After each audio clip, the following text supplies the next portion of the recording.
So our next word is totalitarianism. What did we say that meant?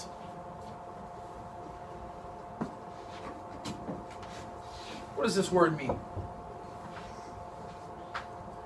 How much control do you have? All power. You have all, because total, right? So where a government has total control.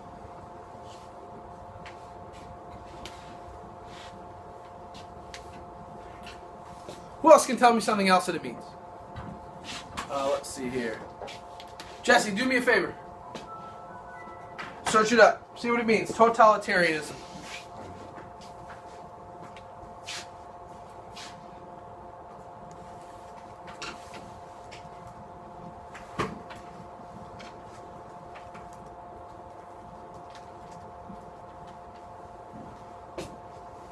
So, total control. It's a political system in which the state holds total authority over the society and seeks to control all aspects of public and private life wherever possible. Very good. So we have total control over its citizens in both public and private life. All right, so that is your definition for totalitarianism. Now, give me an example of how the government would have control over what you do in public life. So let's differentiate between public and private. So give me something that the government could control in your public life. What does that mean? What does the word public mean?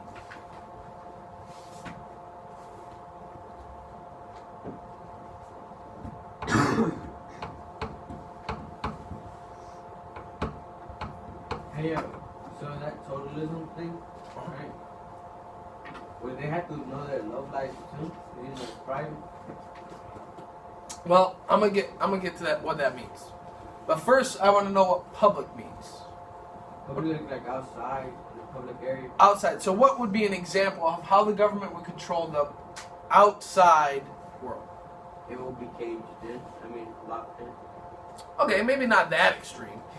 But how does the government possess control over you guys out in outside life? One simple way. Oh yeah, the police. Okay, so the police. And what do the police enforce? Laws. Right, the police and laws, right? So, totalitarianism has total control over its citizens in public life.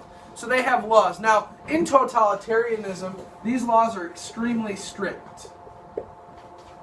If you ever think that marijuana will be legalized in totalitarianism, you're crazy, right? So we don't live in a totalitarianism society. That's not what we do. But how about private life? Now, Omar said something kind of funny. Would they know their love life? Probably, yes. But how would it control its citizens' private life? What's one way? Think about modern day stuff. Taking a shower. I'm sorry? Taking a shower, that's private. Okay, not quite that private. What would be something else? What is something that many of you think is private, but is actually pretty public? Facebook and internet. All right, so Facebook, internet, social media, right? Imagine this. Imagine this.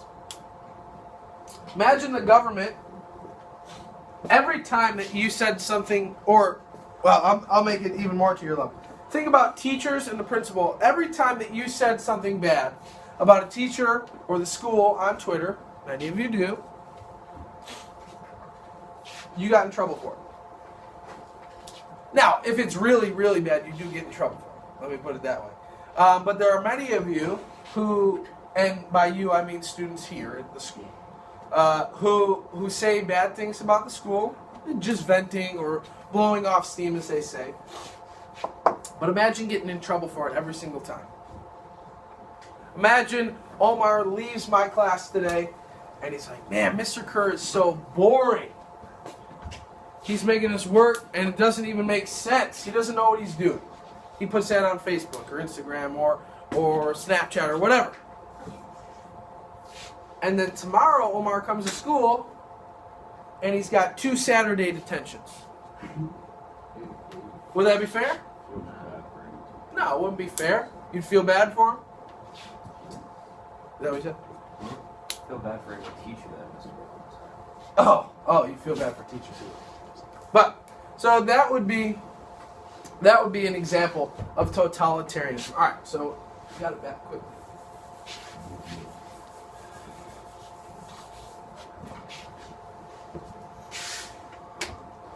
Next word is fascism.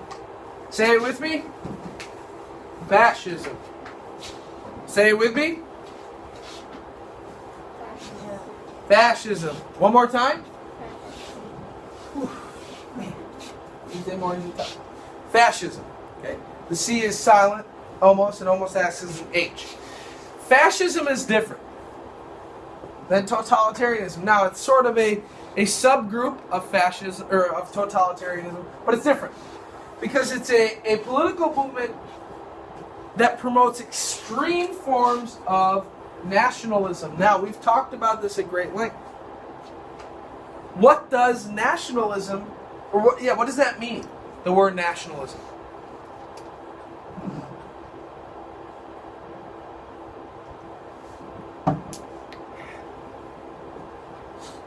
Gabby, what does the word nationalism mean? Not only love for your country. What would you do for your country? You would die for it. You would fight for it, right?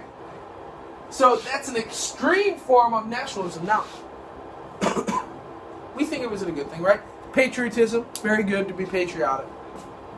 But who can remember back to World War I? What did nationalism and feelings of nationalism end up causing? Lots of death, right? This was one of the causes of World War I. Now this fascism, this idea sprouts up after World War I. So that means they're going back to exactly what started World War I. Again, they deny individual rights. Now, what is a right of you as students at this school? There are many of them. Let's see here. Chantel, what is one right that you have at West Potomac High School?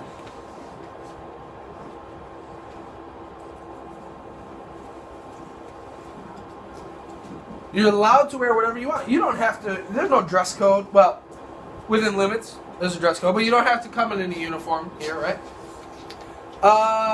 Edgar, what's another right to you as a student of West Potomac High School? You have the right to learn. Yeah, I mean, that people take that for granted, but that's a good one. Johnson, what's another right of you as a West Potomac High School student? There you go. That's a big one, right? You're allowed to bring any electronic device to school and use it in many classes. Imagine tomorrow you had to come in a uniform. You had to, as soon as you came to school, if you had your phone, you had to put it in a little locked box until the end of the day. I worked at a school like that, Bag and Buffalo. They wore uniforms, blue polos and like slacks or khakis. And then every day they came in, they would put their phone in a compartment in the front of the school, and it would be locked until the end of the day where they could go and get it. Now, some people would call that fascist because they're taking away rights of students. But some would also call it being in order. So that's what fascism is. And usually with fascism, we'll see a couple different examples of this later, have a dictatorial one-party rule. Now, does that mean that you're only allowed to have one party? per year or something like that? What does that mean? One party rule. What is it? We're not talking about like turning up here. What am I saying when I say one party rule? Like one party, like you know how what you call it, like three parties. Yep. Yeah, It's political parties. So it's their ideas, right? But in fascism, there's only one idea to choose from. You don't get the choice of a Democrat or a Republican or an independent. You get one choice. So do you really have a choice? No. You do not. Okay, let's move on to our last one.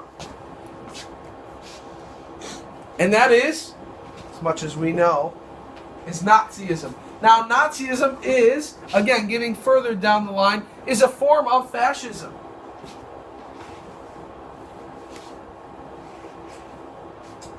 The full name of Nazism, or Nazis, is the National Socialist German Workers' Party. A lot easier to say Nazis, right? It's based on totalitarianism, but what makes Nazism different than fascism or totalitarianism is this key thing: a belief in racial superiority. Racial superiority. What does that mean?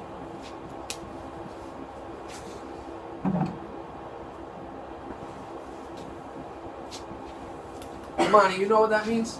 Racial superiority. If you believe in racial superiority, what do you believe?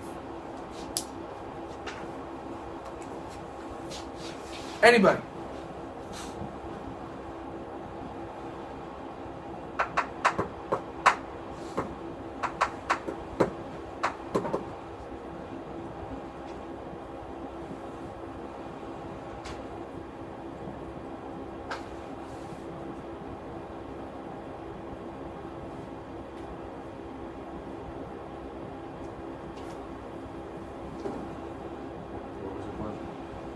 Racial superiority. What does that mean?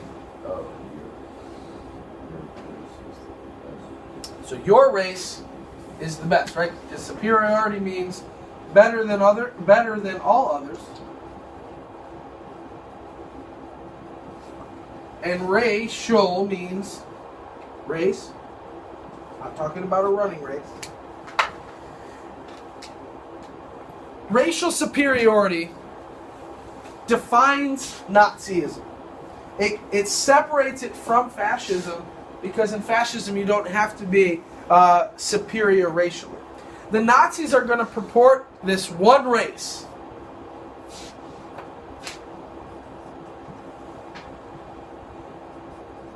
Called the Aryan race.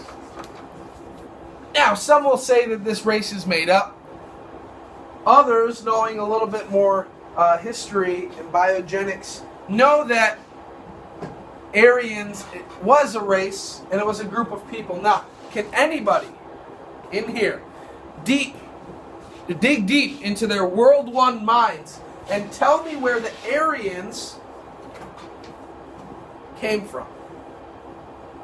You learned about it extremely quickly last year.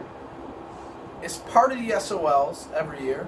Whether it's a question or not, that's a different story. But you did hear this word before. Aryan. They're not German.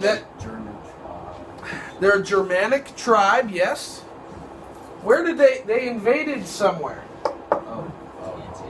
India, very good. India, yes. They invaded India. So they're a Germanic tribe. Now, Germanic is a language, right? A language group, a linguistic group that an extremely, they were nomadic people, meaning they traveled and took over different places. And they are going to be most famously known for invading India. Now, Adolf Hitler had this idea that the Aryan race has now settled itself in Germany and has a different look to it. You guys might know some of the things, but what are a couple of the things that you hear about with Hitler and the Aryan race? What do you want people to look like?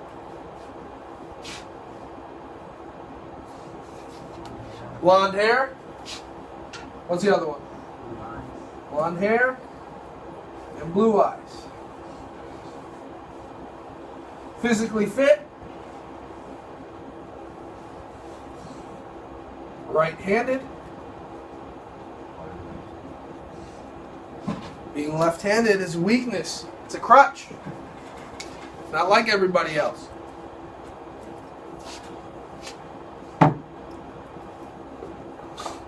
So, Nazism, again, the big difference between Nazism and fascism, the word we did before, is this idea in racial superiority. We'll talk when we talk more about Hitler a little bit in just a little while. Alright. We'll do 2 of these today. Alright, so here's how this goes. We're talking about Joseph Stalin. So, what you do is you put the leader or the leader's names. There's going to be 2 in the last one. Alright, so you're just going to put Joseph Stalin. His country is the Soviet Union, political party, communist, title or position, man of steel, and the General Secretary, Communist Party. It might be a little bit difficult to fit all that in one, but that is okay. So this stuff is easy. So we have Stalin. He's a communist. He's from the Soviet Union. This man, this dictator, will rule over a majority of the Soviet Union's time. A very, very great leader, awful man. He, in fact, kills more people than Adolf Hitler is responsible for killing. The difference between he and Hitler is that he didn't have a target to go after. He didn't go after Jewish people. He didn't go after African Americans. He didn't go after gypsies. He didn't go after homosexuals. He went after his own people. He killed 9 million of his own people. Excuse me, 12 million of his own people. Now, why do you think he did that? To prove a point. What was that point, Eliezer? Oh yeah, the man, like, he said iron, something about iron and blood. No, that's Otto von Bismarck. But Joseph Stalin is a communist. He's a dictator. He's a totalitarian ruler. Now, totalitarian rulers, what do they control? Everything. Public and private life. So, when some Russians got on Twitter, there was no Twitter back then, but just imagine. They got on Twitter and they said, this Stalin guy is a bad leader. Guess what happened? Off of their head. This Stalin guy, he's running our economy into the ground. Dead. So any political enemy of Stalin, whether in real life or if he thought that you were his enemy, you were killed. He killed 12 million Russians and Russian subgroups during his time as the dictator of the Soviet Union. Crazy, crazy man. All right, so here, this all goes in the philosophy box. So you're going down the line. Okay, does that make sense? You're going down the chart. So Joseph Stalin, he was an atheist. What does that mean to be an atheist? He doesn't believe in God. Wow, lots of people there. They gave me that one. All right. So he does not believe in a God. Now, what religion are Russians? They're Orthodox, right? And that's a form of Christianity. Okay? But Stalin says, no. You are not allowed to submit to a religion. You're not allowed to go to church. Why not?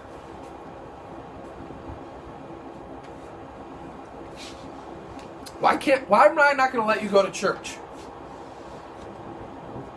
Okay, you might get hope. Yes. He wants to dash all of your hopes and dreams. What else? Because they want humans this big goal so that we can be in this country. Exactly. The only religion you need is the Soviet Union. You need to believe in communism. You need to believe in the Soviet cause. Nothing else. You're not allowed to believe in your God anymore.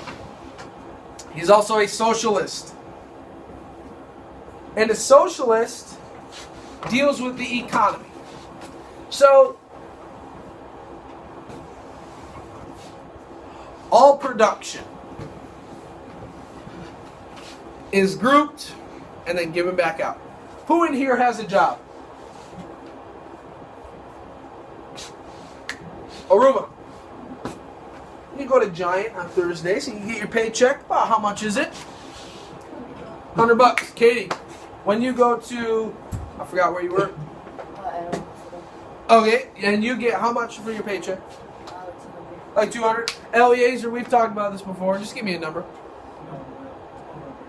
Okay, so Eliezer gets $1,000 a week. So we're gonna. Nobody else has a job in here. That's all right. You're just about that working. Oh, Brianna, you got a job, don't you? How much? All right. Well, we're gonna say how much you could get. $100. We'll just say. All right. So we're gonna add Brianna's 100, Aruma's 100, Katie's 200, and Eliezer's 1,000. And then I'm gonna bring all that money. I'm gonna take it all. I'm gonna take it. But then I'm gonna give everybody equal amount of money in here. Who likes that idea? William, why do you like it?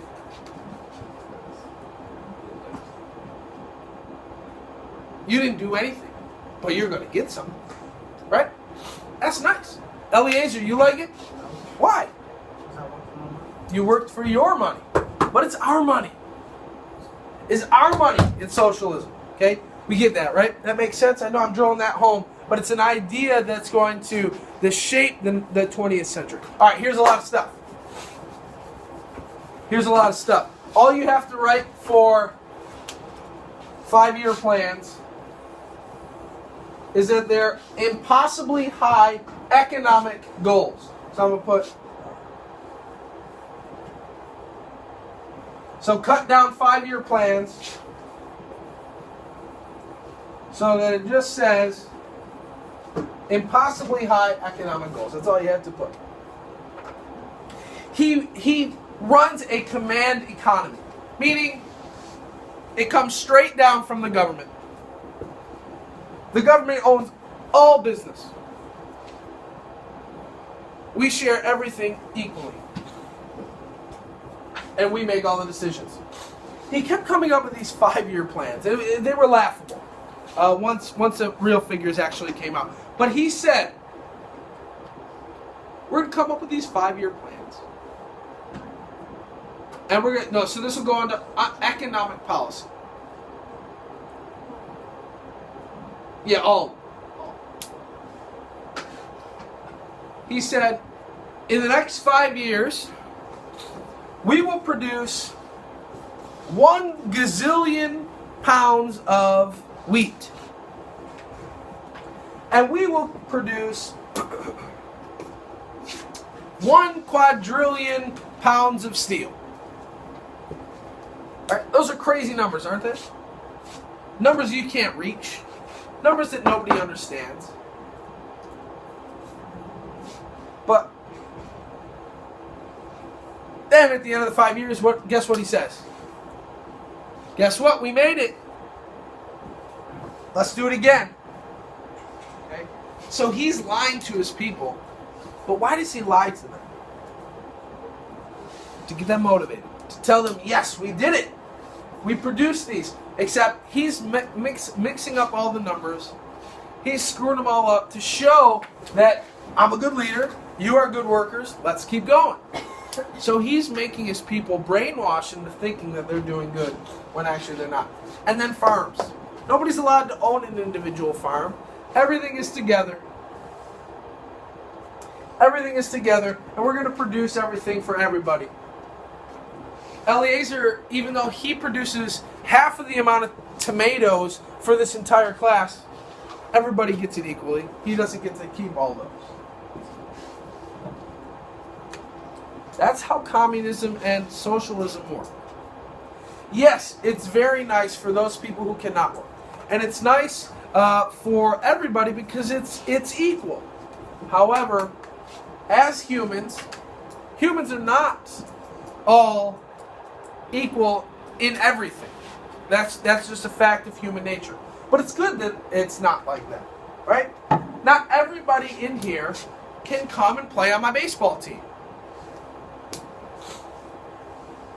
But some can play on the soccer team, and some can play on the lacrosse team, and some can play on the softball team, right?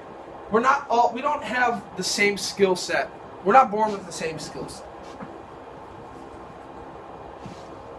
And that's okay. It's what makes this world go round. We got these? I know there's a lot on this page. Anybody need it still? All right, moving on. Last thing for Mr. Stalin. His social policy. Now, I know we always go over this, and I'm probably boring you to tears, but what does the word social mean? We're not talking about the government. We're not talking about the economy. What are we talking about? What does it mean? What does social mean? Oh, you're not. What does the word social mean?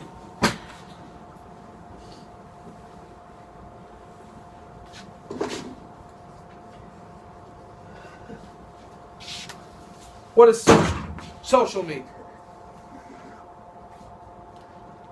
Oh, somebody knows it. If you're a social person, what does that mean? You like to talk. Who do you talk to? Yourself? Your friends? People? Right? Social media. Social media. Now, what is social media? It's online talking. But what do you put on your own social media pages?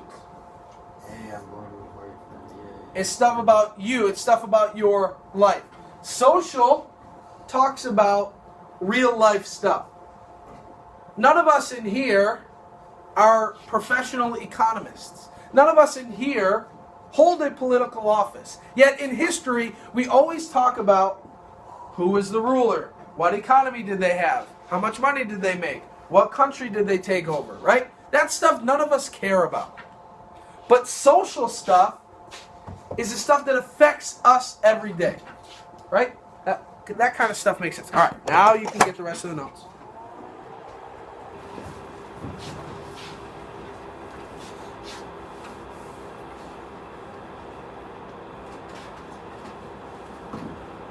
There are perks to socialism and communism.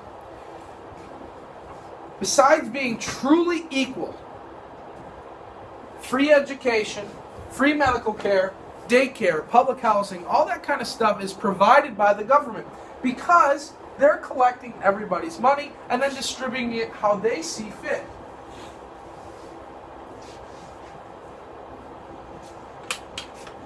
So we understand that Yesenia is going to work 12 hours per day for us, and she's got 2 kids at home.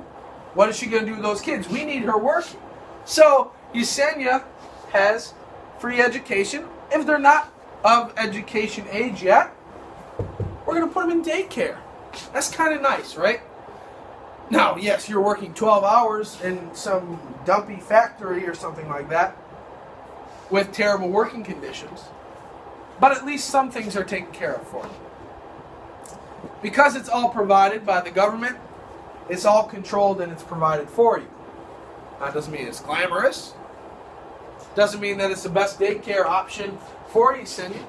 Maybe there's going to be 2 people that work at the daycare, but with 400 kids. Imagine that. Oh boy, that'd be crazy. Whew. Couldn't do it. Couldn't do it. All right. Just kidding, Yesenia doesn't have kids. Here's one big thing, and this is what sets apart the Soviet Union from others.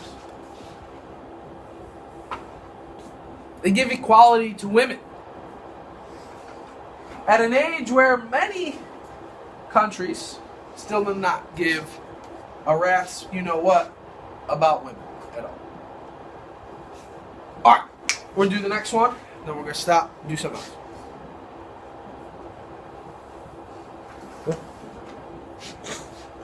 Next one is Benito Mussolini. And Mussolini is from what country? Italy, yes.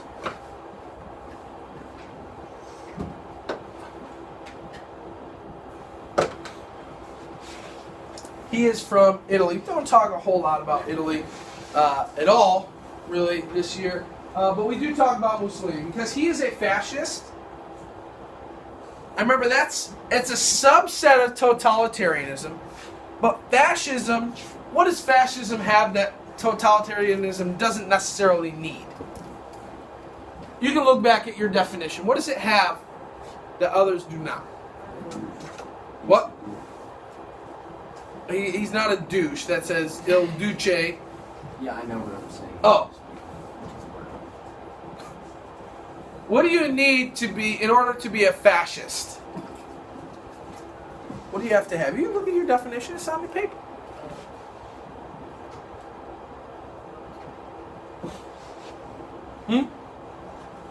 What's on there?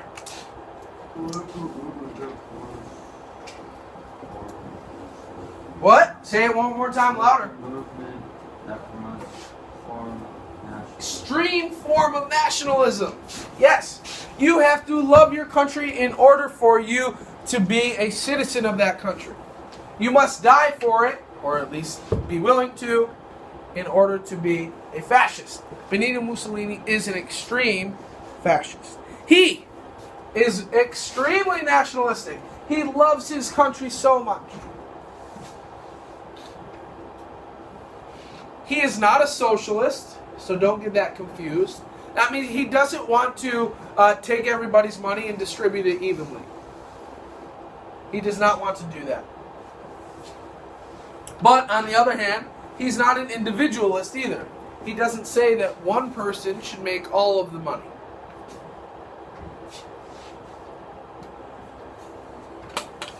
But what you should do, according to Mussolini, is do everything in your power for your country. Why should you work overtime? No, it's not for your kids. It's not to make more money to pay for better stuff. You're doing it for the state. You're doing it for Italy. If you are a citizen of Italy, you should do it for Italy. Well, Italians, remember, had just formed as a country about 30 or 40 years prior to Mussolini's rise. And there were people in Italy that were still bitter about being one country. So what he does is he forms this idealistic and very comfortable spot for Italians to be.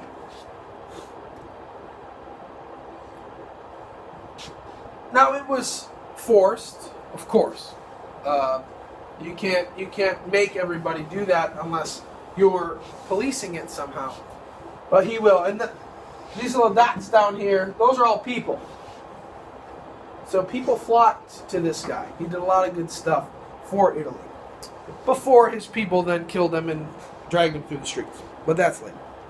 What? Yeah, they'll do that. But, it happens sometimes. When? Wait, was that like after World War II? Actually, right before. Yeah. That kind of stuff happens. All right. One thing. Hey, listen. Economic and social are in the same thing. You have two different boxes. Make sure you put them in the separate boxes. Economic, social, two different things. Put them that way. So he believes, again, in the state, in Italy itself. He believes that business leaders and government officials should be in control. So there should be some private business, and there should be some government-controlled business, but not one or the other. Totalitarianism, they want all government control. In capitalism, it should be all individual business leaders. He wants a mix. He wants a mix.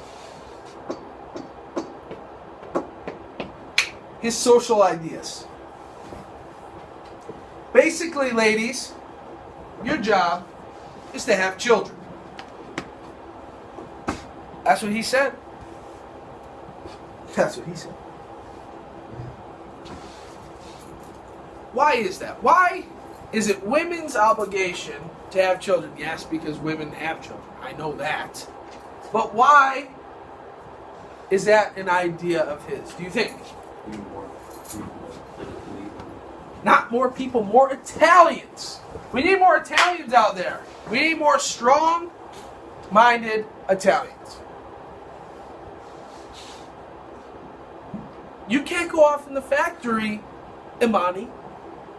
You have to take care of your 15 children at home. You have to have those 15 Italian babies, and you better have men, because they go off and work. And your girls better be treated and trained to be mothers so that they can have 15 children of themselves. If you don't have any boys, I mean, that's okay, because then there's some more mothers for us to spew out some more babies. I'm real. I'm real. And what did they then do with the children? Look over to that book. No, they're not in war yet. They're being trained. Yeah, so they're going to go to school, government-sanctioned school, that's going to train them to be a true Italian, to fight for their country, to love their country, and to fight for it tooth and nail. All right.